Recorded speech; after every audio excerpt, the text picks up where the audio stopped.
विशेष समय न लेता हूँ श्री श्यामभाई ठाकरने विनंती करीश के तेओ व्यासासने बिराजीने आपने वामन पुराण में आगळनी यात्रा करावे।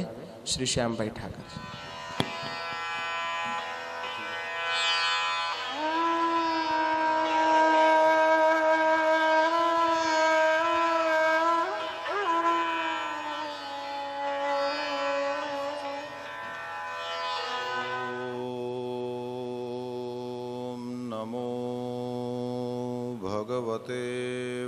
वासुदेवाय स्वस्ति श्री गणेशाय नमः। श्री सरस्वत्यै नमः। श्री गुरुभ्यो नमः। वसुदेवसुतं देवं कंसचाणूरमर्दनं देवकी परमानन्दं कृष्णं वन्दे जगद्गुरुं। कृष्णाय वासुदेवाय हरये परमात्मने प्रणतक्लेशनाशाय गोविन्दाय नमो नमः। गुरुर्ब्रह्मा गुरुर्विष्णुः गुरुर्देवो महेश्वरः गुरुः साक्षात् परब्रह्म तस्मै श्री गुरवे नमः।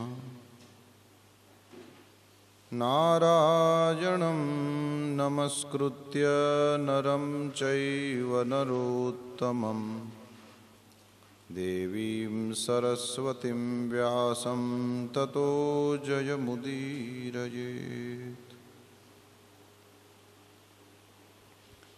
जय राधा माधव जय कुंज बिहारी बिहारी। जय राधा माधव जय कुंज बिहारी बिहारी। जय राधा माधव जय कुंज बिहारी बिहारी।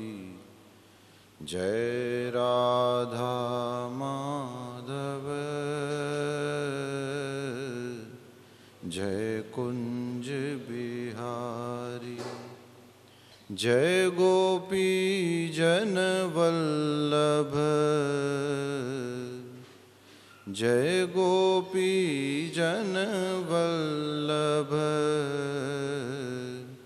जय गोपी जन वल्लभ जय गोपी जन वल्लभ। जय गिरिवरधारी बिहारी। जय राधा माधव जय कुंज बिहारी बिहारी। जय राधा माधव जय कुंज बिहारी। श्री कृष्ण कन्हैया लाल की जय। श्री वामन भगवान की जय। नारायण नारायण नारायण नारायण।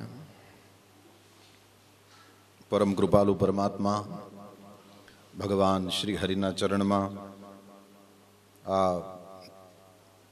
पोतानी रीतना दिव्य भव्य महोत्सवना द्वितीय दिवसना प्रारंभे अपना सौना आदरपूर्वक नमस्कार प्रणाम हो।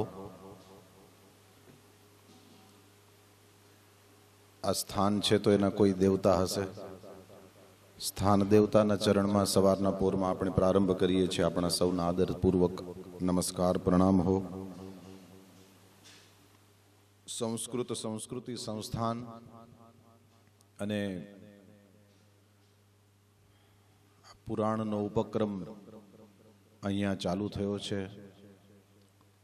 જેમનું આ વિચાર બીજ છે એવું બહુ સરસ ઉદ્ઘોષક મહોદય બોલે છે. કારણ કે બીજનો મતલબ અનેક વૃક્ષોની સંભાવના એવો થાય છે. એક જ વૃક્ષની સંભાવના એવો નથી થતો. એક બીજ પોતાની અંદર એક આખા જંગલને લઈને બેઠું હોય છે. આપણે એમ કહી શકીએ છીએ એક બીજમાં આખી પૃથ્વીને જંગલથી ભરી દેવાની તાકાત લઈને બેઠું હોય છે. અમુક અમુક લક્ષણો આ એવા એવા પ્રગટ થઈ રહ્યા છે કે આપણને આ કલિયુગ છે એમ માનવાનું મન ન થાય. જે રીતે અમુક પ્રવૃત્તિઓ ઠાકોરજી ક્યાંક ક્યાંક આમ તારલા ટમટમતા હોય કાળી અંધારી રાતમાં, એવી રીતે એવી રીતે થાય છે કે એ જાણે શોભા. પૂજ્ય મોરારી બાપુ તો એવું કહે છે કે કલિયુગ છે, હવે ફૂલ થશે. કલીનો અર્થ ખરાબ કલહ એવો નહીં કરો કે જેમાં ઝઘડા થાય છે. કલિયુગ છે, આગળ જઈને ફૂલ થશે. ભગવાનને પ્રાર્થના કરીએ એવું થાય. તો એવી આ સત્પ્રવૃત્તિ જેના વિચાર બીજનું પરિણામ છે, તેવા આજને આ સમગ્ર 3 દિવસના ઉપક્રમના અધ્યક્ષ પણ ખરા અને આજના દિવસના વિશેષ આ સભાના બંને સભાઓના અધ્યક્ષ શ્રી આદરણીય ગુરુજી શ્રી નરેન્દ્રભાઈ પંડ્યાજીના ચરણમાં આપણા સૌના પ્રારંભે વંદન હો. ગુરુજનો બિરાજે છે, અમૃતભાઈ, ભદ્રેશભાઈ, પંકજભાઈ, બીજા પંકજભાઈ. આપણે સૌ એ બધા ભૂદેવોના ચરણમાં વંદન કરીએ. કારણ કે બીજા બધા અમે છીએ ને એ ઓલી કાંડામાં બાંધેલી ઘડિયાળ જેવા છીએ, એટલે અમારું કાંઈ એટલું બધું નથી, પણ તમે બધા ટાવર જેવા છો, એટલે તમારી ઘડિયાળ છે એના આધારે ગામ આખું હાલે છે. એટલે એવી ટાવરિંગ પર્સનાલિટીઝ ગુરુજનો, એમના ચરણમાં પ્રણામ. બસ આના કરતાં વધારે સારું મંગલાચરણ ના હોઈ શકે, આના કરતાં વધારે સારો દિવસ ઉગી ન શકે. આપણે ગઈકાલે પણ પ્રારંભે જોયું કે આવા ઘોર કલિયુગમાં પણ આ પુરાણનું શ્રવણ કરવા માટે થઈને આપણને મન થાય, આપણું ચિત્ત લાગે આમાં, અને આપણે આ પોથી ઝીલીને બેસીએ. આ કોઈ સામાન્ય શુકન ન કહેવાય. આ શ્રી ઠાકોરજીના અનુગ્રહ સિવાય બીજી કોઈ વસ્તુ નથી. આવો જે અવસર સંપ્રાપ્ત છે, ઉદ્ઘોષક શ્રી દ્વારા મને 11:11 કહેવામાં આવ્યું છે, તો ત્યાં સુધીમાં જે કંઈ આપણાથી વામન પુરાણનું દર્શન થઈ શકે આપણે સૌ કરીએ. ગઈકાલે હું 36મા અધ્યાયના 37મા શ્લોક સુધી પહોંચી શકેલો. હવે ત્યાંથી આપણે આગળ જઈએ છીએ. Page number 163.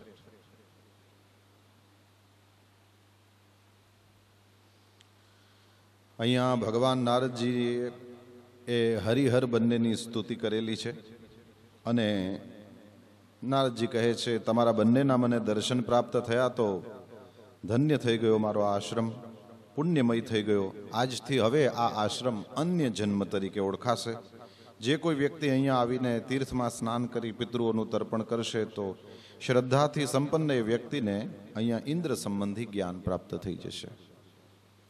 ત્યાંથી આગળ આપણે જોઈએ છીએ નાગહ્રદ નામના તીર્થની વાત, ત્રિવિષ્ટપ નામના તીર્થની વાત, રસાવર્ત નામના તીર્થની વાત, અલેપક નામનું તીર્થ, ફલકી વનનું વર્ણન, 164મા પાના ઉપર દૃષદવતીનું વર્ણન, અને લખ્યું છે ફલકી વનનું કોઈ સ્મરણ કરે તો એના પિતૃઓ નિસ્સંદેહ તૃપ્તિને પ્રાપ્ત કરે છે. પાણીખાત તીર્થની ચર્ચા છે અને ત્યાં પાણીખાત પછી 52મા શ્લોકમાં મિશ્રક નામના એક મહાન અને શ્રેષ્ઠ તીર્થની વાત છે. કહે છે, હે મુનિશ્રેષ્ઠો, ત્યાં મહાત્મા વ્યાસદેવે દધીચી ઋષિ માટે થઈને અનેક તીર્થોને એક તીર્થની અંદર મિશ્રિત કરી દીધેલું છે. મિશ્રક તીર્થમાં કોઈ વ્યક્તિ સ્નાન કરે તો એ જાણે કે સમસ્ત તીર્થોની અંદર સ્નાન કરી લે છે. એ પછી સંયમશીલ અને નિયમિત આહાર કરવાવાળો થઈને એ વ્યક્તિ વ્યાસવનમાં જાય, એની ચર્ચા. આગળ મધુવટી નામનું તીર્થ છે, એની ચર્ચા બતાવેલી છે. કૌશિકી અને દૃષદવતી નદીઓના સંગમમાં કોઈ સ્નાન કરે, નિયત ભોજન કરે તો એ કહે છે સમસ્ત પાપોથી મુક્ત થઈ જાય છે. ત્યાંથી આગળ વામનક નામનું તીર્થ બતાવેલું છે. આ તીર્થો ફરીથી આપણે યાદ રાખી લઈએ કે કુરુક્ષેત્રની આજુબાજુના જ છે. આ ક્યાંય બહારના તીર્થો નહીં કે હવે આપણે આ ચર્ચા કરીએ કે જો વામનજીની વાત આવે તો અહીંયા તમ નર્મદાયા તટ ઉત્તરે બલેરિય ઋત્વિજસ્તે ભૃગુ કચ્છ સંજ્ઞકે. ભગવાન શુકદેવજી મહારાજ જે રીતે કહે છે ભૃગુ કચ્છમાં યજ્ઞ થયો હતો, પણ વામન પુરાણની વાત આવે તો અહીંયા તો કહે છે કે કુરુક્ષેત્રમાં વામનક તીર્થ છે. અને ત્યાં આ આપણે 65મા શ્લોકમાં યત્ર વામન રૂપેણ વિષ્ણુના પ્રભ વિષ્ણુના બલેહે અપહૃતમ રાજ્યમ, બલિરાજાનું રાજ્ય એમણે યત્ર એટલે ત્યાં આ કર્યું છે. તો કુરુક્ષેત્રની અંદર આ વસ્તુ ગઈકાલે પણ આપણા વક્તાશ્રી અને આ સમગ્ર કાર્યક્રમના વ્યવસ્થાપક શ્રી રાજેશભાઈએ પણ આનો ઉલ્લેખ કરેલો કે વામન પુરાણમાં જુઓ તો આ બલિરાજાનો યજ્ઞ અને વામનજીએ ત્રિપદ ભૂમિ માંગેલી છે, એ ત્રિણીપદાની એ બધા આ વસ્તુ તો કુરુક્ષેત્રમાં થઈ છે. તો સ્વાભાવિક રીતે લોકોના મનમાં આ બાબતની શંકાઓ થતી હોય છે. ભાઈ વિષ્ણુ પુરાણમાં વિષ્ણુનો મહિમા, શિવ પુરાણમાં શિવનો મહિમા, એકની એક કથાઓ અલગ અલગ ઢંગથી શું છે, બહુ જ સીધા સાદા શ્લોકમાં આપણને આ ચીજ સમજાવી દેવામાં આવેલી છે. કદાચિત પુરાણેશુ વિભેદો યદિ દૃશ્યતે, કદાચિત પુરાણેશુ વિભેદો યદિ દૃશ્યતે કલ્પભેદેન તત્સર્વમ સમાધેયમ મનીષિભિઃ. બ્રહ્માજીના એક જ દિવસમાં 14 વખત કલ્પ થાય છે અને 14માં આ મન્વંતરો ફરતા હોય છે. નહીં, પ્રત્યેક મન્વંતરની અંદર આ બધું સમુદ્ર મંથનથી માંડીને સમસ્ત લીલાઓ થતી હોય છે. વારે વારે જેમ એક નગરમાં એક પેલો શો જાય નાટકનો, અને એ જેમ જેટલું વધારે સફળ થાય એ પ્રમાણે એ લોકો વધારે કરતા જતા હોય છે. નહીં, ફિલ્મોના શો કોઈ જગ્યાએ તો વર્ષો સુધી ચાલ્યાના આપણે ત્યાં દાખલા છે. તો બસ આ એ જ છે. એટલે હવે દર વખતે તમે જ્યારે પેલું રેકોર્ડિંગ કરેલું તો સમજો આ ઉતરે છે એને સાંભળો તો જેટલી વખત મેં આમ કર્યું હશે તો એ તો તમે જેટલી વાર જોશો તો આમ જ બતાવશે. પણ જો મને આના આ વામન પુરાણના આના આ અધ્યાયો ઉપર ફરીથી આપણે આ 3 દિવસનો ઉપક્રમ પૂરો થઈ જાય પછી પાછું કહો કે તું એનું બધું પાછું બોલ, તો બધું જ બદલી જાય, સ્વાભાવિક રીતે ચેન્જ થતો આવે. બસ એ જ વસ્તુ આ છે. તો કલ્પભેદે ન તત્સર્વમ સમાધેયમ. વ્યાવહારિક જગતમાં અધ્યાત્મના મોટા ભાગના પ્રશ્નોનો ઉત્તર મળી જાય છે. આપણે વાર્ષિકોત્સવમાં અનેક નાટકોમાં ભાગ લીધા હોય, એનું એ નાટક બીજી વખત ગુરુજી એમ કે ઓલા મોટા મહેમાન આવવાના છે ને પાછું કરવાનું છે, તો સ્વાભાવિક રીતે કાં ધોતિયાના કલર બદલી જાય, સંવાદો થોડાક બદલી જાય, લાઇટનું ના સાઉન્ડનું ને એ થોડુંક બદલી જાય, કાંઈક બદલી જાય. એવી રીતે બધી લીલાઓ બદલી ગઈ છે. ગોસ્વામી તુલસીદાસજી બહુ નાનકડી ચોપાઈની અંદર આપણને આટલી સરસ રહસ્યની વાત મૂકી દીધી. કલ્પભેદ હરિચરિત સુહાય. રામાયણની ચોપાઈ છે, ગાઉં. કલ્પભેદ હરિચરિત સુહાય, કલ્પભેદ હરિચરિત સુહાય, ભાંતિ અનેક મુનિ સન ગાય, ભાંતિ અનેક મુનિ સન ગાય. गा के सुनाए. तो कल्पभेद हरिचरित सुहाय. श्री हरिना चरित्रों कल्पभेद थी सुंदर लागे छे અને સમસ્ત કથાઓ શ્રવણીય છે, સમસ્ત કથાઓનો આનંદ લેવા જેવો છે. તો થોડો ફરક આપણને અહીંયા જોવા મળે છે. ત્યાંથી આગળ કહે છે વિષ્ણુપદ તીર્થમાં સ્નાન કરીને વામનદેવની કોઈ વ્યક્તિ પૂજા કરે સમસ્ત પાપોથી છૂટી જાય છે.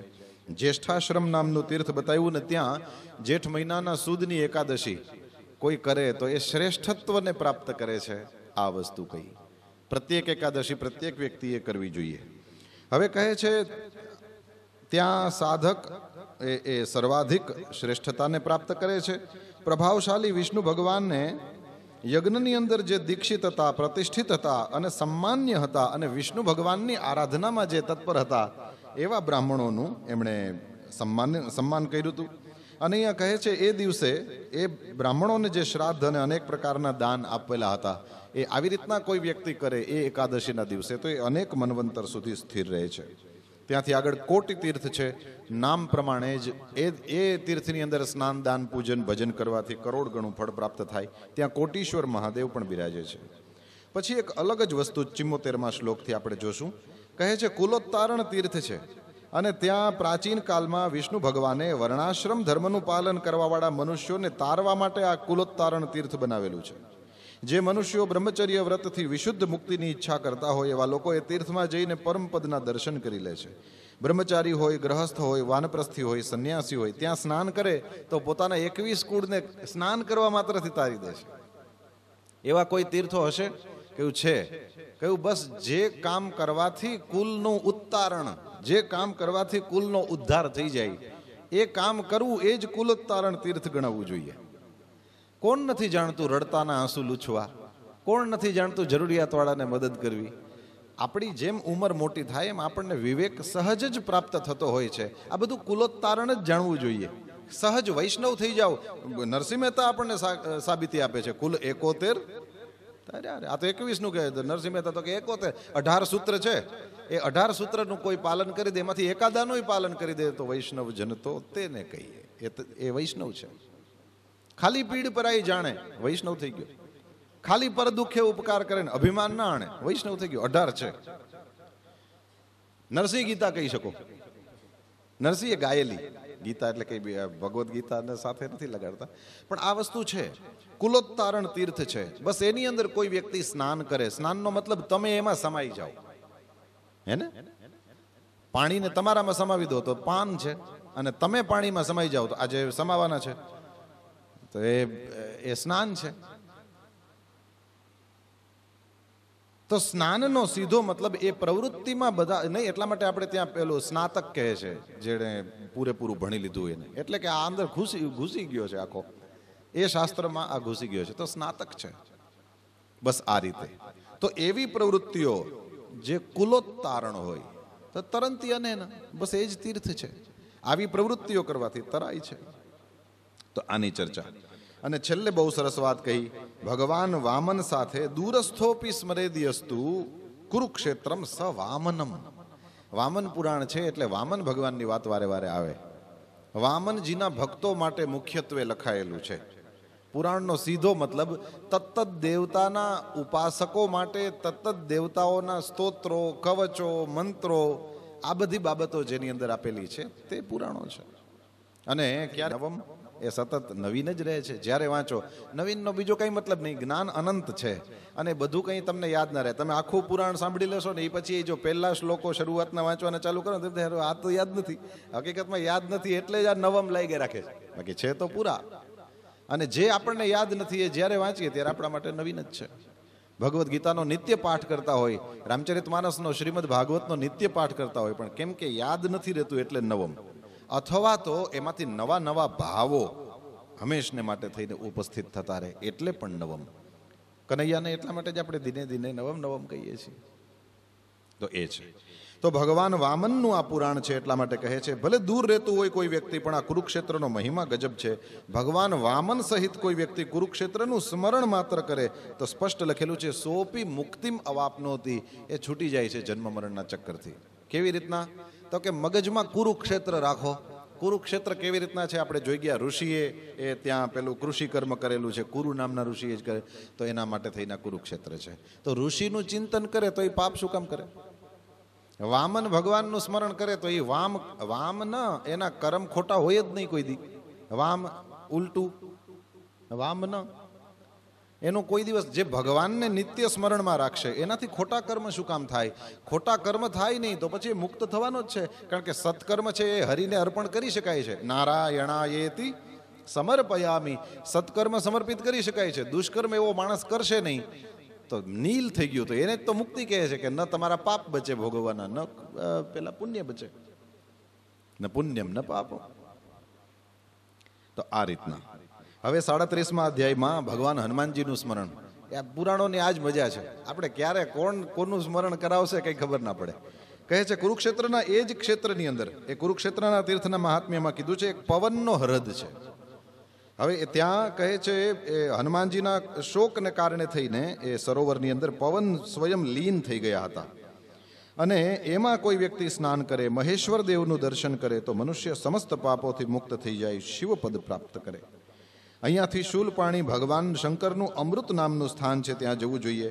ત્યાં બધા ગંધર્વો અને દેવતાઓએ બધાએ હનુમાનજીને પાછા પ્રગટ કર્યા હતા. હવે આ છે એ એકચ્યુઅલી જુઓ તો આમાં કંઈ સરખી કથા ખબર ના પડે, મને પણ ખબર નથી, પણ પુરાણોમાં આવી રીતના જ્યાં જ્યાં મૂકેલું છે એ ગુપ્ત રૂપે હકીકતમાં નહીં. આપણે એક ઈમેલ આવ્યો હોય તો એ ઈમેલમાં અમુક અક્ષર બ્લુ કલરના દેખાય, ત્યાં જો ક્લિક કરો ને તો એ લિંક હોય એ ખુલે, રાઈટ. બસ એ જ રીતના આ પુરાણોની અંદર આવી આવી નાની નાની કથાઓ મૂકીને કે જેમાં આપણને એમ થાય કે કથમ ઇતિ કથા, આ કથમ કથમ થાય ને એટલે જ કથા થાય.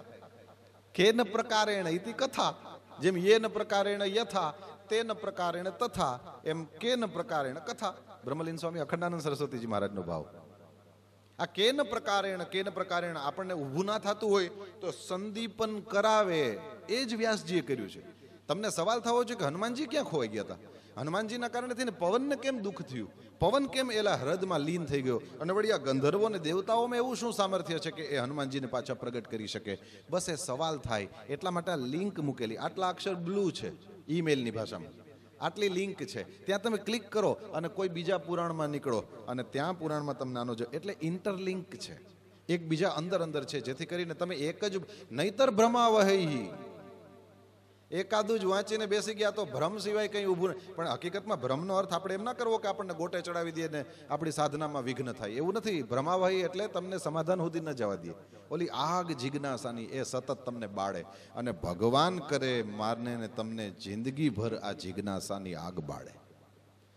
જિજ્ઞાસાની આગ ના હોય તો કોઈ દિવસ એમાં સમાધાનની આહુતિ ન પડે, અને સમાધાનની આહુતિ ના પડે તો આ જ્ઞાન યજ્ઞ છે આ કોઈ દી થાય જ નહીં. એટલે તમારી આગને હચવજો. જિજ્ઞાસાની આગ હશે તો જ આની અંદર કોઈક દિવસ ક્યાંકથી સમાધાનની આહુતિ પડશે. સમાધાનની આહુતિ જે દિવસે જિજ્ઞાસાની આગમાં પડી ગઈ એ જ્ઞાન યજ્ઞ થઈ ગયો. તો આ છે. એટલે આવી રીતની કથાઓ મૂકીને મૂળ તો લિંક્સ મૂકેલી છે. વળી પાછું યાદ કર્યું છે કુલોત્તારણ તીર્થને. કહ્યું છે આની અંદર કોઈ વ્યક્તિ જાય તો માતામહ, પિતામહ અને સમસ્ત વંશોનો ઉદ્ધાર કરી દે. આ માતામહ લખવું બહુ આવશ્યક છે. લોકો સમજે છે વંશ એટલે માત્ર પિતા, એનો પુત્ર, એનો પુત્ર, એનો પુત્ર, એનો પુત્ર, આવી રીતે જ. હકીકતની અંદર જ્યારે કોઈ એક સત્પુત્ર થાય તો હમણાં 21 પેઢીઓ તારી દે, તેમાં 7 છે એ નાનાજીવાડી છે. એટલે જેને દીકરો નથી એને ચિંતા કરવાની જરૂર નથી. દીકરીના પેટે પણ સત્પુત્ર કોઈ થઈ ગયો, જેમ યજ્ઞ નારાયણ ભગવાન અને મનુ મહારાજ એને લઈ આવ્યા, તો એ રીતે પણ વંશનો ઉદ્ધાર શક્ય છે. તો કોઈ પણ રીતે પણ તમારું લોહી એ ક્યાંય પણ વહેતું ગયું તો એ ફાયદો જ છે, ફાયદો જ છે. સત્કર્મ જાળવી રાખવા, સત્કર્મ માટે થઈને પ્રેરણા છે. ત્યાંથી આગળ કહે છે નૈમિષ કુંજ તીર્થ છે, ત્યાં કોઈ વ્યક્તિ જાય તો એનું જે પુણ્ય થાય. ત્યાં વેદવતીથી નિષેવિત ઘણા બધા પ્રસિદ્ધ તીર્થો છે. હવે આપ જોશો કે 9માંથી લઈને 12મા શ્લોક સુધી આ માત્ર 3-4 શ્લોકોમાં આખી રામકથા છે. જુઓ, હનુમાનજીને યાદ કર્યા, હવે રામજીની વાત આવી જાય. એ વેદવતી કોણ છે? સ્પષ્ટ લખ્યું છે રાવણ દ્વારા પોતાના વાળ પકડાવાને કારણે થઈને, કેશ પકડાવાને કારણે શોકથી સંતપ્ત થયેલી પેલી વેદવતી એણે રાવણના વધ માટે થઈને પોતાના પ્રાણને છોડી દીધા હતા. વળી પાછા યાદ રાખજો, કલ્પ ભેદ હરિચરિત સુહાય, ભાંતિ અનેક મુનિસન ગાય. મુનીશ, અનેક શ્રેષ્ઠ મુનિઓએ અલગ અલગ કલ્પની અંદર થયેલા પરમાત્માના દિવ્ય ચરિત્રો. હું તો ત્યાં સુધી હિંમત કરીને કહેવા તૈયાર છું કે વ્યાસપીઠ ઉપરથી કદાચ કોઈ વક્તા કોઈ એવી વાત કહી દે કે જે તમને કોઈ પુરાણમાં ના મળે. અઘરું છે, કારણ કે બધા પુરાણનો સ્વાધ્યાય કરીને બેઠેલા કોઈ હોય તો આપણે સીધા એવાઓને જ પકડીને ના બેસાડી દે. શું કામ આપણે આ મથીએ છીએ? પણ સમસ્ત પુરાણોનો અભ્યાસ કરનારો કોઈ માણસ મળે અને એ એમ કે આ એકેય પુરાણમાં નથી, તો પણ એ સત્ય, કેમ કે વ્યાસપીઠ ઉપરથી કહેવાયું છે. અરે ભાઈ, કરોડો કલ્પો થયા છે, એમાંથી બધા કલ્પની વાત થોડી પુરાણોમાં લખાઈ ગઈ છે. સમજાય? જેમ કેમ એક શબ્દ વ્યાકરણની દ્રષ્ટિએ, એટલે કે પાણીનીય વ્યાકરણની દ્રષ્ટિએ સિદ્ધ ન થતો હોય તો તમે બિયોન્ડ, એનાથી ઉપર જરાક તમે ઓલા કેવા જીવૂત વાહન થાવ અને જરાક હજી એનાથી ઉપર ઉઠો. અરે યાર, કેટલા બધા વ્યાકરણ, ઈન્દ્રમ ચાંદ્રમ શ્લોક તો આપણને ગોખાવેલો છે, મળતા ભલે ના હોય. અનેક વ્યાકરણો છે, એમાંથી કોઈ પણ વ્યાકરણની દ્રષ્ટિએ સિદ્ધ થતો હોઈ શકે છે. અને ના થાય તો પણ પહેલા ભાષા છે અને પછી આ ગોઠવવામાં આવ્યું તો સ્વાભાવિક રીતે બધું તો ના બેસે ને. એક સરસ ડિઝાઇન થાય પણ અમુક જગ્યાએ કંઈક તો રહી જ જાય. સોમપુરાને પૂછો તો ખબર પડે કે આખા મંદિરમાં ક્યાં વાંધો છે. કારણ કે પેઇન્ટરને પૂછો તો ખબર પડે કે આખા આ ચિત્રમાં ક્યાં મને જે કરવું તો એ ના થઈ શક્યું. દુનિયા ભલે ને વાહ કરતી હોય, સર્જક જાણતો હોય છે કે ક્યાં પેલું થઈ ગયું. તો કરોડો કલ્પો થયા છે અને કરોડો કલ્પોમાં પરમાત્માના કરોડો પ્રકારના ચરિત્રો થયા છે. એમાંથી ક્યાંક ને ક્યાંક તો એ ચરિત્ર થયું જ હોય અને હજી આગળ વધીને ભરોસા સાથે કહેવું હોય તો એ વસ્તુ પણ કહી શકાય કે ના થયું હોય ને તો પરમાત્મા મમઈ વહી મુખમ યદ દ્વિજદેવ કુલમ, પંચમ સ્કંદમાં બોલ્યા છે ઠાકોરજી. મારું જ મુખ છે, એની વાતને ખોટી ના પડવા દે એવી લીલા કોક દિવસ કરશે. નહીતર તો બ્રાહ્મણો છે મુખમાં આસિદ કેમ સાબિત થાય? બસ આ જ છે. આપણે લોકો એ વસ્તુનો ભરોસો બનાવીએ. આપણે ના હોય તો ભગવાનની દુકાન નો હાલે. એટલા માટે થઈને આપણને તારે છે. તો આ વિચારવાનો ભાવ આટલો જ છે કે એ આપણું માન રાખે છે. તો કલ્પભેદ હરિચરિત સુહાય. વેદવતીએ પેલા વાળ પકડ્યા રાવણે, એટલા માટે થઈને પોતાના પ્રાણને છોડી દીધા છે. અને એ પછી મહાત્મા જનકને ત્યાં એના ઘરમાં એ ઉત્પન્ન થયા અને પછી સીતા નામથી વિખ્યાત થયા. રામજીના પતિવ્રતા પત્ની થયા. એ સીતા અને રાવણે પોતાના જ વિનાશ માટે એને સા હૃતા રાવણે નેહ વિનાશાયાત્મન સ્વયં, પોતાના જ વિનાશ માટે થઈને જ એણે અપહૃત કર્યા. અને સીતાનું અપહરણ થયું તો રામ રાવણનું યુદ્ધ થયું, જેની અંદર રાવણને માર્યો, વિભીષણને લંકાના રાજ્ય ઉપર અભિષિક્ત કર્યો અને રામજી સીતાજીને એવી રીતે જ ઘરે લઈ આવ્યા જેવી રીતના જીતેન્દ્રિય પુરુષ એક કીર્તિને પ્રાપ્ત કરે છે. તો એ તીર્થ જે વેદવતી છે, એ તીર્થની અંદર કોઈ વ્યક્તિ સ્નાન કરે તો એને કન્યા યજ્ઞ આવો સુંદર શબ્દ વાપરેલો છે, એટલે કે કન્યાદાન, એનું ફલ અને સમસ્ત પાપોથી મુક્ત થઈને એને પરમપદની પ્રાપ્તિ થાય. પછી આગળ લખ્યું છે, જુઓ, વેદવતી તીર્થ પાસે બ્રહ્માનું એક ઉત્તમ અને મહાન સ્થાન છે. ત્યાં કોઈ વ્યક્તિ સ્નાન કરે તો એ અવર વર્ણનો હોય, એટલે બ્રાહ્મણેતર વર્ણનો હોય, તો એ જન્માંતરની અંદર બ્રાહ્મણત્વ પ્રાપ્ત કરી લે છે. આ ત્વ શબ્દ ઉપર ધ્યાન દેવા જેવું છે, કારણ કે જન્મના જાયતે, તો એનાથી તો કાંઈ ફાયદો નથી થતો, આપણે સૌ જાણીએ છીએ આ વસ્તુ. એટલે બાહ્ય વેશનું વર્ણન જુઓ ક્યાંય નથી આવતું, પણ ત્વ આની ચર્ચા તો અનેક જગ્યાએ શાસ્ત્રમાં મળે છે. અને એ બ્રાહ્મણ પછી વિશુદ્ધ અંતઃકરણવાળો થઈને પરમપદની પ્રાપ્તિ કરે છે. ત્યાંથી આગળ જુઓ, વળી પાછી એક કલ્પભેદની ચર્ચા. સોમતીર્થ બતાવ્યું છે. અહીંયા ચંદ્રમાએ તપસ્યા કરીને દ્વિજરાજત્વ, સોમોસ્માકમ બ્રાહ્મણાના ગુણ રાજા. ચંદ્રમા છે આપણા બ્રાહ્મણોના રાજા છે, એટલે અત્રિના પુત્ર છે, ચંદ્રવંશી છે, તો એ બ્રાહ્મણોના રાજા છે. કેવી રીતના કહ્યું? બસ આ સોમતીર્થની અંદર એમણે તપસ્યા કરી છે એટલે દ્વિજરાજ બની ગયા છે. ત્યાં કોઈ વ્યક્તિ સ્નાન કરે, પિતૃઓની દેવતાઓની પૂજા કરે, કાર્તિક પૂર્ણિમાના ચંદ્રમા સમાન એ વ્યક્તિ નિર્મલ થઈ જાય અને સ્વર્ગની પ્રાપ્તિ કરે. ત્યાંથી આગળ જુઓ, અદ્ભુત વસ્તુ ફરીથી આવે છે. સપ્ત સારસ્વત તીર્થ છે. તો આ શું છે?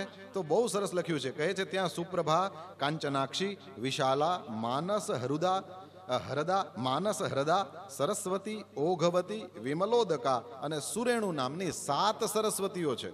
ટીકાકારે તો કાઉન્સમાં નદીઓ લખ્યું, પણ આપણે સરસ્વતી જ કહેવું જોઈએ. સરસ્વતી અનેક પ્રકારની હોય છે. અહીંયા 7 લખ્યું છે એટલે એના આધારે કહું છું. સરસ્વતી અનેક પ્રકારની હોય છે. જ્ઞાની માણસ બોલે એની સરસ્વતી જુદી છે, વૈરાગી બોલે એની જુદી છે, ભોગી બોલે એની જુદી, યોગીની જુદી, ભક્તની જુદી હોય, સિદ્ધોની જુદી હોય, સાધકોની વિષયોની જુદી હોય. આ સરસ્વતી જ છે. બોલાય એક પણ અક્ષર એવો નથી જે સરસ્વતીનું સ્વરૂપ નથી.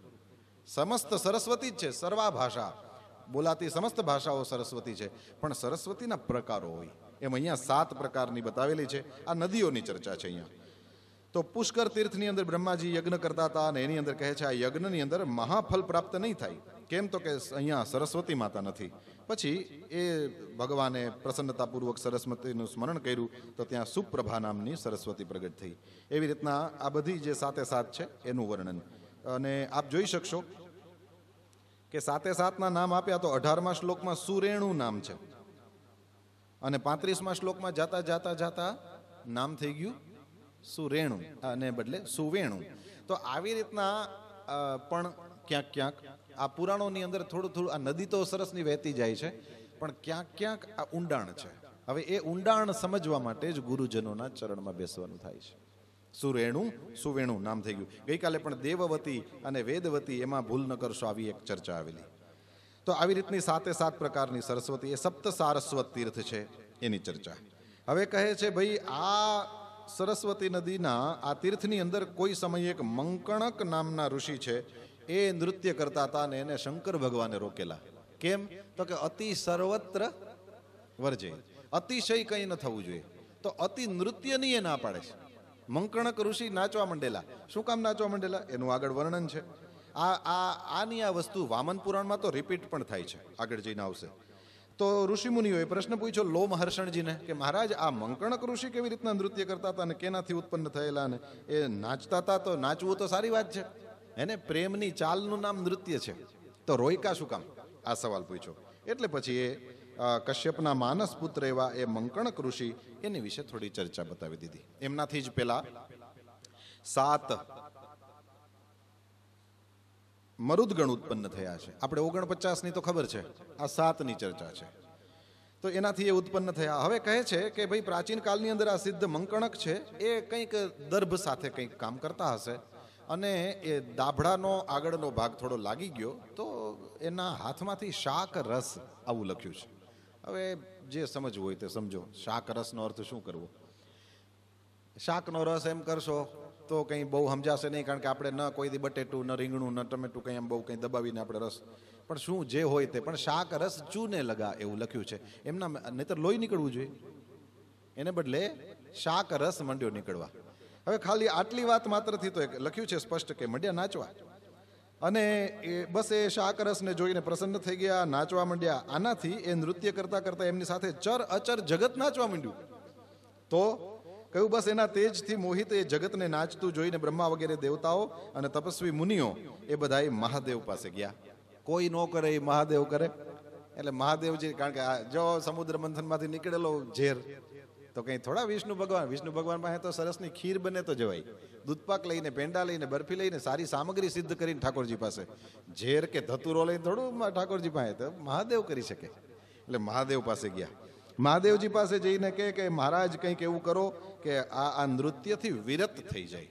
અતિ નાચવું પણ યોગ્ય નહીં. આ ચર અચર જગત આખું નાચ્યા. એટલા માટે થઈને એક આપણે ત્યાં બહુ સરસ ચિંતન છે કે જેને સંગીત પસંદ નથી, જેને સ્વર પસંદ નથી, જેને સુગંધ પસંદ નથી, જેને રંગ પસંદ નથી, એવાથી આઘા રહેજો. જેને રંગ પસંદ નથી, જેને સુગંધ પસંદ નથી અને જેને સંગીત પસંદ નથી, એનાથી આઘા રહેજો. અને જે આમાં જ પડ્યા રહેતા હોય એનાથી આઘા રહેજો. જે સુગંધમાં ને સુગંધમાં, રંગમાં ને રંગમાં, સંગીતમાં ને સંગીતમાં જ પડ્યા રહેતા હોય એનાથી પણ આઘું રહેવું. તો આ ઓવર થઈ ગયું ને, વધારે પડતું થઈ ગયું ને. અતિ સર્વત્ર ના પાડે છે, અતિશય કંઈ ન થવું જોઈએ. આ ચરાચર જગત ખાલી નાચવા સિવાય કંઈ ના કરે, યોગ્ય નથી. આ બંધ કરાવો. અને ભગવાન મહાદેવ નટરાજ છે. શિવપુરાણમાં સ્પષ્ટ લખેલું છે એની સામે કોઈ નાચે તો બહુ જ ગમે છે મહાદેવને. અને ઈના ઈ મહાદેવ યજ્ઞ સ્વરૂપ છે. દક્ષ યજ્ઞનું નાટક કરતો હતો, યજ્ઞ સ્વરૂપ ભગવાને જે યજ્ઞ ભંગ કરી દીધો. એવી રીતના નટરાજ સ્વયં નૃત્ય બંધ કરાવવા માટે જાય છે. અને આ શાકરસ નીકળતો હતો ને મંકણક ઋષિ રાજી થઈ ગયા. તો શંકર ભગવાને જોઈ લીધું કે ના, આમાં કંઈ એવું કંઈ દેખાતું નથી કે કલ્યાણકારી હોય. શિવ કલ્યાણ શંકરઃ. તો જોઈ લીધું કે ભાઈ આ કંઈ આટલું બધું વધારે ના ચાલવું જોઈએ. બ્રહ્માજીની, દેવતાઓની, ઋષિઓની પ્રાર્થના સાચી છે, આને બંધ કરાવવું જોઈએ. તો જાય છે ત્યાં અને મહાદેવે કીધું કે હે મુનિ સત્તમ, હે બ્રાહ્મણ શ્રેષ્ઠ, તમે તો તપસ્વી છો, ધર્મપથમાં સ્થિત રહેવાવાળા છો, તો આ તમે નાચો છો શું કામ? તો સમજો એણે કીધું હું આનંદને કારણે. કીધું હર્ષનું કારણ શું છે? તો ઋષિએ કીધું કે બસ તમે જુઓ, અમારા હાથમાંથી શાકનો રસ નીકળે છે, એટલા માટે હું નાચું છું, એનો મને આનંદ છે. એટલે આ ભગવાન મહાદેવે કીધું કે ભાઈ આ કોઈ કારણ થોડું છે. ભાંગ પીને બહુ હસવા માંડે તો આપણે એને પ્રસન્ન કહેશું? આ પ્રસન્નતાની કોઈ નિશાની છે? ના, આ તો ભાંગ ચડી ગયાની નિશાની છે. એમ હાથમાંથી શાકનો રસ નીકળે છે એનો કોઈ અર્થ એવો નથી થતો કે તમે હર્ષ અતિરેકની અંદર અને અતિ નૃત્ય કરો. એટલે ભગવાન મહાદેવે કીધું એમ તમારામાંથી શાક નીકળે તો મારામાં જુઓ. તો એમ કરીને આમ અંગૂઠામાં કંઈક પ્રહાર કર્યો તો એમાં ભસ્મ નીકળવા માંડી. સ્પષ્ટ લખેલું છે, સફેદ ભસ્મ નીકળવા માંડી. આપણે 292 નંબરનું પેજ જુઓ, 292, 292 નંબરના પેજ ઉપર. મેં કીધું ને આ વસ્તુ રિપીટ થાય છે વામન પુરાણમાં, એ અહીંયા सीधु ત્યાંથી જ વાંચો તો એ મળશે. द्विजेंद्र, इसी कारण मुझे बहुत आनंद मिल रहा है और मैं भाव विभोर होकर नृत्य कर रहा हूँ. शंभू ने उनसे कहा, द्विज मुझे देखो, चोट करने से ही मेरी अंगुली से अत्यंत स्वच्छ सफेद भस्म निकल रहा है, परंतु मुझे तो उत्कृष्ट प्रसन्नता नहीं होती. आप निश्चय ही उन्मत्त हो गए हैं. आ काम છે. તમે અતિશય નાચો છો એનું કારણ ઉન્મત્ત થઈ ગયા છો. અને તમારા જેવો, હવે અહીંયા જુઓ, કહે છે તમે તપસ્વી છો, ધર્મપથમાં સ્થિત રહેવાવાળા છો, તો તપસ્વી અને ધર્મપથમાં સ્થિત રહેવાવાળા માણસે ઉન્મત્તની જેમ નાચવું નહીં, એ આ કથાનો ઉપદેશ છે. એનો વધારે સમય તપસ્યામાં જાય, એનો વધારે સમય ધર્મપથ ઉપર સ્થિત રહેવામાં જાય. તમે ટાવરિંગ પર્સનાલિટી છો, તમારા જેવા ટાવરિંગ પર્સનાલિટીવાળા તો તપસ્યા કરે, ધર્મપથ ઉપર સ્થિત રહે, એ યોગ્ય છે. થોડો જીવનમાં આનંદ હોવો જોઈએ, પણ ખાલી આનંદ જ ન હોવો જોઈએ. માત્ર નાચા કૂદ્યા કરશો. આપણે ચર્ચા કરીને જેને નાચતા નથી આવડતું, જે રંગ સુગંધ પસંદ નથી કરતો, જે સંગીત પસંદ નથી કરતો, એનાથી એ બચો. અને જે એમાં જ પડ્યા રહે છે એનાથી એ બચો. તો રોક્યા છે કે તમારા જેવા તપસ્વીઓ એમાં શોભે, તમારા જેવા ધર્મપથ ઉપર સ્થિત રહેનારા લોકો એમ હાથમાંથી કંઈક નીકળે ને આપણે આમ નાચવા માંડવાનું. એમ તો ભસ્મ નીકળે, લે અમારા હાથમાંથી નીકળે. મહાદેવ તો સવાલ જ નથી. ચપટી ભભૂત મેં હે ખજાના કુબેર કા, એ તો બધું કરી શકે. તો રોક્યા છે મંકણક ઋષિને. પછી તો એ બ્રાહ્મણ દેવતા મંકણક ઋષિ છે, વંદન કરે છે. અને ભગવાન મહાદેવ એના દર્શન તો અમોઘ હોય. દર્શન કર્યા પછી એમને આ 21મા શ્લોકમાં આપ જોશો સુંદર વરદાન આપ્યા છે. હે વિપ્ર, મારી કૃપાથી તમારી તપસ્યા અનેક પ્રકારથી વધશે. હું તમારી સાથે સદા આશ્રમમાં નિવાસ કરીશ. અને આ સપ્ત સારસ્વત તીર્થની અંદર સ્નાન કરીને કોઈ પૂજા કરશે તો એને આ લોક પરલોકમાં બધું જ પ્રાપ્ત થશે. આ વાત લખી. પછી આગળ લોમહર્ષણ કહે છે કે એક ઔશનસ તીર્થ છે, ત્યાં જવું જોઈએ. ત્યાં શુક્રએ સિદ્ધિ પ્રાપ્ત કરીને એક ગ્રહ બની ગયેલા. એ તીર્થમાં કોઈ સ્નાન કરે તો અનેક જન્મના અંદર કરેલા પાપ છૂટી જાય છે. એ તીર્થ જેવું છે કે તીર્થ દર્શનની મહિમા એવી જબરદસ્ત છે. એક બહુ વજનદાર માથું અને એ રહોદર નામના મુનિના પગમાં ચોંટી ગયેલું. તો એનાથી એ આ તીર્થમાં આવવાથી મુક્ત થયા. એટલે ઋષિમુનિઓએ પૂછ્યું કે રહોદર મુનિનું એ માથાથી ગ્રસ્ત કેવી રીતે, માથું કેમ ચોંટી ગયું એમના ચરણમાં, એની વાત કરો. એટલે હવે ત્યાંથી આગળની કથા. લોમહર્ષણજી, અચ્છા, આગળની કથા એટલે કેવી છે કે હવે કથા દંડકારણ્યમાં પહોંચી ગઈ. આપણે જ્યાં બેઠા છીએ તો આપણો સંકલ્પ એક વખત એવો થયો ને કે જે પુરાણ જે જગ્યાએ ત્યાં, તો એ આપણે ગમે ત્યાં બેઠા હશું, બધા પુરાણો રમતા રમતા ત્યાં તો આવશે જ. દંડકારણ્ય વિનાનું કોઈ પુરાણ નહીં મળે. જોજો, ભલે આપણે આ એક સ્થાન પકડી રાખીએ, કારણ કે સાધકને સિદ્ધિ દેવાવાળા પરમાત્મા છે. એટલે સમસ્ત પુરાણોની અંદર આપણે દંડકારણ્ય ક્યાંક ને ક્યાંક આપણને દેખાશે. જો આજે અહીંયા વામન પુરાણની અંદર આજે અહીંયા દંડકારણ્ય આવી ગયું. તો રહોદર નામના મુનિ છે. પ્રાચીન કાળની અંદર એ દંડકારણ્યની અંદર જ્યારે રઘુવંશી શ્રી રઘુનાથજી રામ ભગવાન જ્યારે હતા તો એમણે અનેક રાક્ષસોને આ દંડકારણ્યમાં માર્યા છે. અને એક દુષ્ટાત્મા રાક્ષસ હતો, તો એમણે તીક્ષ્ણ ધારવાળા એક ક્ષુર નામના બાણથી એનું માથું કાપ્યું અને આ મહાવનમાં પડ્યું. સંયોગ વશે વનની અંદર વિચરણ કરતા રહોદર મુનિની જાંઘ સાથળમાં એ માથું ઉડ્યું અને મુનિની પેલી ચામડીને કાપીને એ હાડકાની અંદર એ માથું ચોંટી ગયું.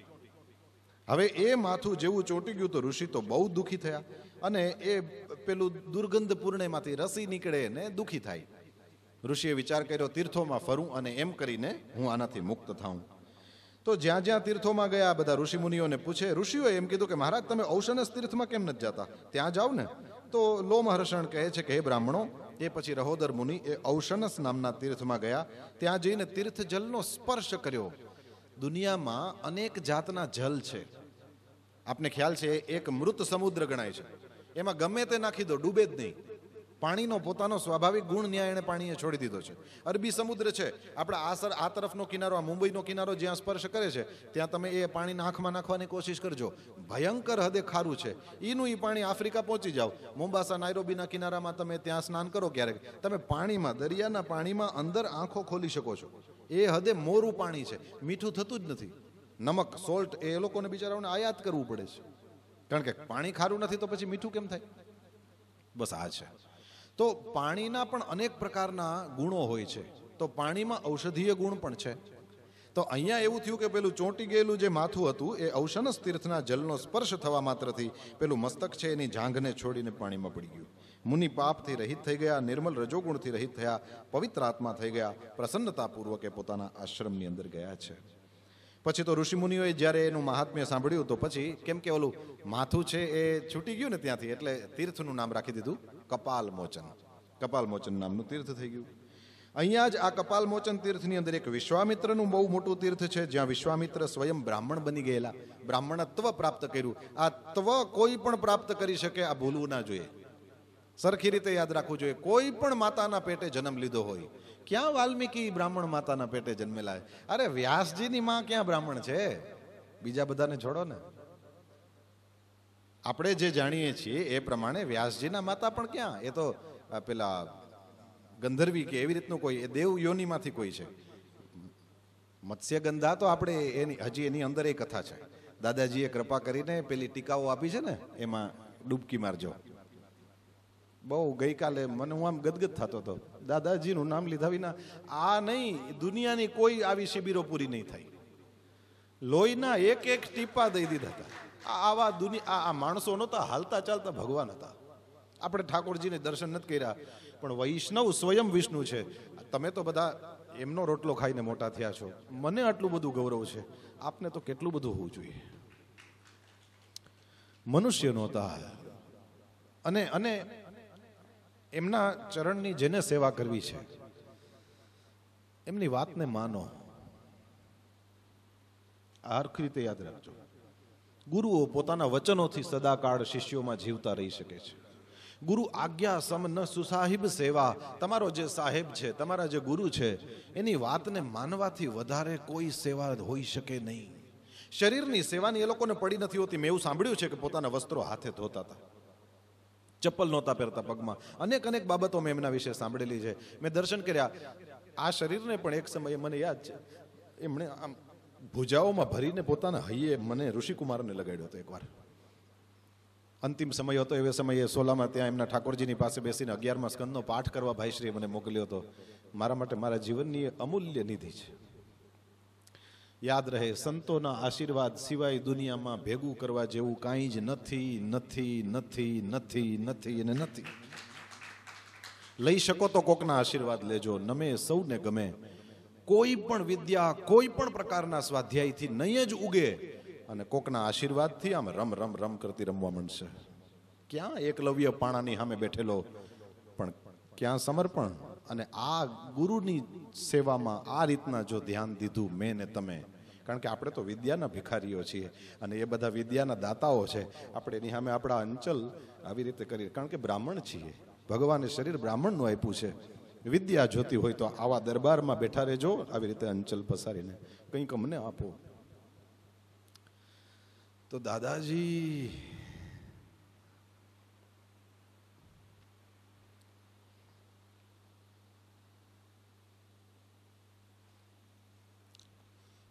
હાલતા ચાલતા રસરાજ પ્રભુ એ જ હતા. ભૂતો ન ભવિષ્યતિ. બસ જે એની આજ્ઞા માનશે એને એના આશીર્વાદ મળશે. જે એમના કહ્યા અનુસાર જીવન જીવવાની ચેષ્ટા પણ કરશે, એની આજુબાજુ ખરાબ તત્વ આવી નહીં શકે. જે ખાલી મનોરથ કર, નહીં કે તીર્થોનું સ્મરણ કરવા વાળાના પાપ જાય છે. તીર્થોનું સ્મરણ, તીર્થ તો જળ પાણી ને જગ્યા જ છે ને. પણ હાલતા ચાલતા ભગવાન જેણે દુનિયાભરના વૈષ્ણવોનું પોષણ કર્યું, એવાનું સ્મરણ મને તમને ક્યાં પહોંચાડી દેશે? ખેર, તો ગમે એના પેટે જન્મ લીધો હોય, આપણે એ મત્સ્યગંધા તો ચોક્કસ એ માછીમારની દીકરી હતી એવું આપણે માનીએ છીએ, પણ ઉપરીચર વસુની એ દીકરી છે. અને એ ટીકાઓમાં આપણને દાદાજીએ કીધું છે.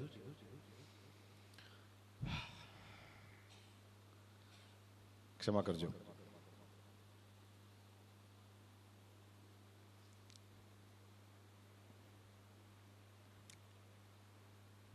તો કર્મથી આપણે એ બ્રાહ્મણત્વ એ પ્રાપ્ત કરી શકીએ.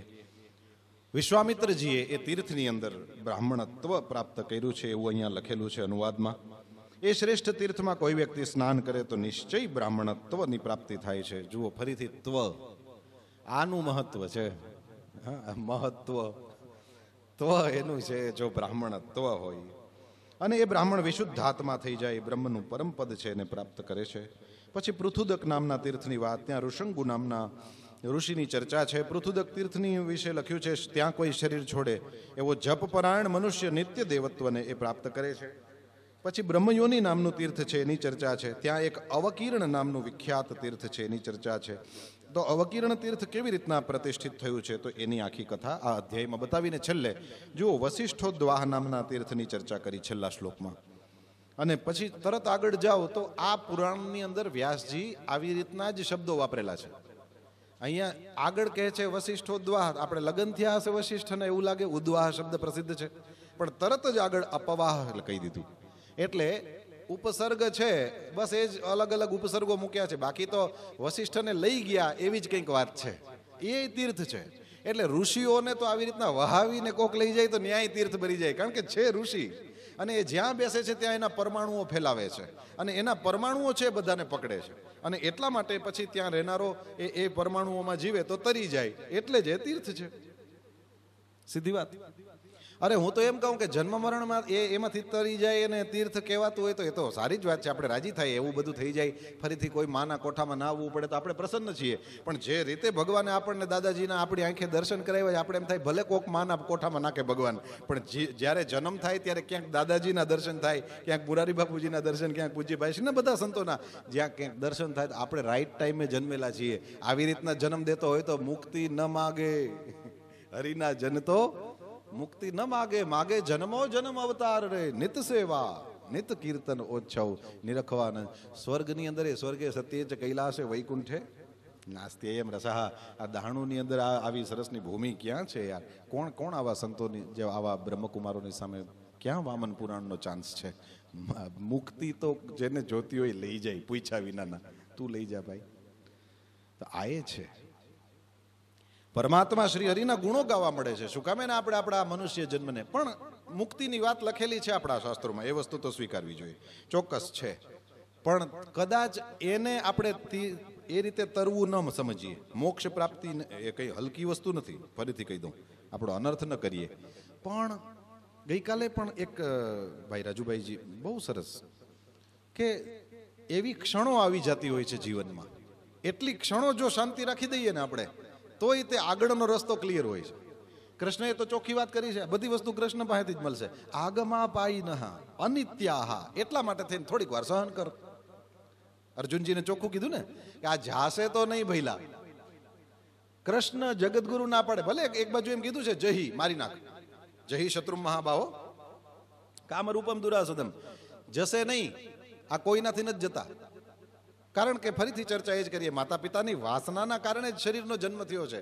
આ જાય તો ક્યાં જાય? લોખંડથી બનેલી વસ્તુ છે, જો તડકામાં મૂકો તો ગરમ થશે. એટલે ઓલી ક્ષણથી તરી જવું હોય તો પણ આવા કોક વશિષ્ઠાપવાહ, એવી જગ્યામાં જ્યાંથી સંતો નીકળી ગયા હોય, જ્યાં એના વાઇબ્રેશન્સ હોય, એવી જગ્યામાં રહીએ ને તો પણ ઓલું ત્યાં સ્થિતિક્ષસ્વ વાળું છે, એમાં મદદ થાય. એટલી વાર પૂરતી મદદ થાય. તો આપણને એમ લાગે કે અનિચ્છિત કામ છે. આ તો આપણે મોટા ભાગના અહીંયા જેના મનમાં હજી કામ હશે એવા લોકો બેઠા, હું મારી વાત કરું તો છે, બીજાની મન ન ખબર પડે, પણ મારો ખુદનો અનુભવ, આપણે ત્યાં નારાયણ કવચ છે, અનિચ્છિત જગ્યાએ મનમાં કામ વાસના પ્રવેશ કરે. ખાલી નાનકડો ટુકડો છે, સનત કુમારો વતુ કામ દેવાત, આટલું જ છે. સનત કુમારનું ખાલી સ્મરણ કરો, અનિચ્છિત કામ જતો ન રહે તો મારું નામ ફેરવી નાખું. આ અનુભવથી કહું છું, કારણ કે આ તો ગમે ત્યાં ઘૂસે ને આપણા મનમાં. આંખ અને કાન ખુલ્લા રાખો ત્યાં સુધી બધું ઘૂસવાનું. અનિચ્છિત ઘૂસે. તમને એમ હોય કે અહીંયા આ બધું ન હોય, આપણા મનમાં આ વસ્તુ ક્યાંથી? ખાલી સનત કુમારોનું સ્મરણ કરો ને આ ભાગવતજીનું ચરણ છે એટલું બોલો. આ કંઈ ચરણ થોડા છે, આ તો પરમાત્માના બધા એના ધર્મના ચરણ છે, એમ સમજી લ્યો, ખાલી શ્લોકના જ નથી. સનત કુમારો વતુ કામ દેવાત, આટલું બોલતાની સાથે તો ક્યાં હવા થઈ જશે ખબર નહીં પડે. બાકી આપણે બધું આ રામને જીતી હગાઈ પણ જીતી શકાશે, બસ સનત કુમારોનું સ્મરણ કરો. ભાગવતજીમાં જ લખેલું છે, અવતું અવરક્ષણે, અને રક્ષણ કરે છે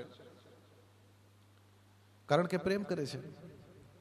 તમે જેની સાથે તમને પ્રેમ છે, તમે એની સેવા કરો છો. આપણને ભગવાન વાલા એટલે આપણે થોડીક વાર સેવા કરીએ, પણ આપણે ભગવાનને અતિ વાલા એટલે ભગવાન આપણી 24 કલાક સેવા કરે છે. સબ મમ પ્રિય, કારણ કે સબ મમ ઉપજાય, મમય વાંશો જીવલોકે, મારો જ અંશ છે. પરમાત્મા આપણી બહુ સેવા કરે છે. તો હવે આ પૂછવામાં આવ્યું, મહારાજ આ વશિષ્ઠાપવાહ કેવી રીતે ઉત્પન્ન થયું? તો કહે છે કે ભાઈ આ તપસ્યાના કારણે થઈને વિશ્વામિત્ર વશિષ્ઠજીને બનતું નહીં. વશિષ્ઠજીનો આશ્રમ છે સ્થાણુ તીર્થમાં હતો, અને એના પશ્ચિમ કિનારે વિશ્વામિત્ર ઋષિનો આશ્રમ હતો. એક દિવસ ભગવાન મહાદેવે યજ્ઞ કરીને સરસ્વતીની પૂજા કરીને સરસ્વતીને મૂર્તિના રૂપમાં ત્યાં સ્થાપેલી. વશિષ્ઠજી ત્યાં જ ઘોર તપસ્યામાં સંલગ્ન હતા અને એની તપસ્યાના કારણે થઈને વિશ્વામિત્રજી છે એ જરા પ્રભાવના કારણે હીન થવા માંડ્યા. તો એક દિવસ વિશ્વામિત્રજીએ સરસ્વતીને બોલાવીને એમ કીધું કે આ જે મુનિશ્રેષ્ઠ વશિષ્ઠ છે ને એને તમે પાણી એવી રીતે તમારું વહાવો કે એ વશિષ્ઠજી છે એ તપસ્યાને બદલે પાણીમાં તણાવવા માંડે અને એને અહીં મારા સુધી લઈ આવો. અહીંયા આવશે ને એટલે મારી નાખીશ. ઈદમ ક્ષાત્રમ કહ્યું છે ને કૃષ્ણએ ગીતામાં કે ગમે ત્યાં પહોંચી જાય માણસ પણ પોતાની પ્રકૃતિ તો જ્ઞાનીઓને પણ છોડતી નથી. મહાજ્ઞાની હશે પણ પ્રકૃતિ તો એને સદૃશમ ચેષ્ટતે સ્વસ્યાહ પ્રકૃતે હે. ભલે ને જ્ઞાનવાન થઈ જાય પણ પ્રકૃતિ છોડતી. એનું કારણ કે ભગવાને વેરિએશન્સ મૂક્યા છે કે જુઓ આ છે. રામકૃષ્ણ પરમહંસ દેવ વિશે એવું કહેવાય છે ખાવાના એટલા બધા શોખીન હતા કે પ્રવચન કરતા હોય ને એમ લાગે ને કે કોક માઈ બહુ હારા રસગુલ્લા લઈ આવી તો વ્યાસપીઠ ઉપરથી પ્રવચન કરતા કરતા ઉતરી જાય પેલા એની પાસે જાય હું લઈ આવી છો એટલે ઓલી ખોલે એક ડબરો અરે રસગુલ્લા આમ તો ત્યાંની ભાષામાં તો રોસોગુલ્લા અને જોઈ જાય ને બહુ પ્રસન્ન થઈને ત્યાં જ એક બે ખાઈ જાય કે રાખજો પછી પ્રવચન પૂરું થાય પછી આપણે પાછું.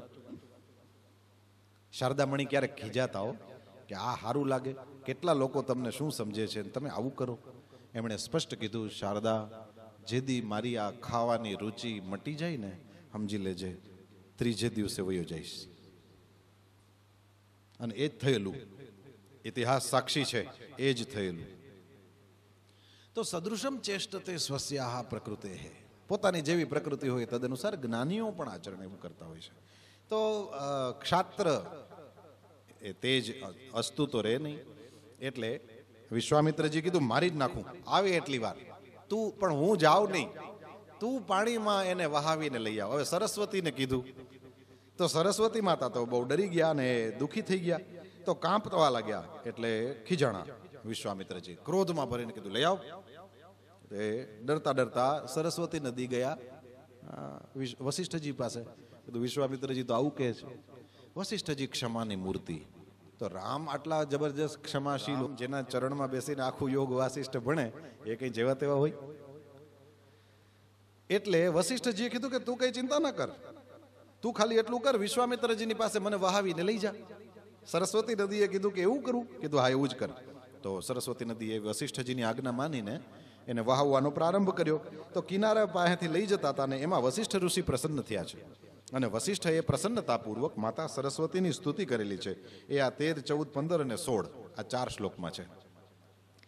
પિતામહસ્ય સરસઃ પ્રવૃત્તાસી સરસ્વતી વ્યાપ્તમ ત્વયા જગત સર્વમ તવૈવાંભોરુભિરુત્તમૈઃ ત્વમેવાકાશગા દેવી મેઘેષુ સૃજ્યસે પયઃ સર્વાસ્ત્વાપસ્ત્વમેવેતિ ત્વત્તો વયમ અધીમહિ. પછી કહે છે પુષ્ટિર ધૃતિસ તથા કીર્તિ સિદ્ધિ કાંતિ ક્ષમા તથા સ્વધા સ્વાહા તથા વાણી તવાયત્તમિદમ જગત ત્વમેવ સર્વભૂતેષુ વાણી રૂપેણ સંસ્થિતા એવં સરસ્વતી સ્તેન સ્તુતા ભગવતી તદા. આવી રીતના માતાજીની સ્તુતિ કરી છે ભગવાન વશિષ્ઠજીએ. તો આ પ્રમાણે સ્તુતિ કરી તો સરસ્વતી નદીએ બ્રાહ્મણ દેવતાને વિશ્વામિત્રજીના આશ્રમની અંદર સુખપૂર્વક પહોંચાડી દીધા અને પોતે આમ જરાક ખિન્ન થઈ ગયા કે હમણાં વિશ્વામિત્ર તો વશિષ્ઠને ખતમ કરી નાખશે કારણ કે આ તપસ્યામાં લીન છે. પછી શું થયું 176માં પેજ ઉપર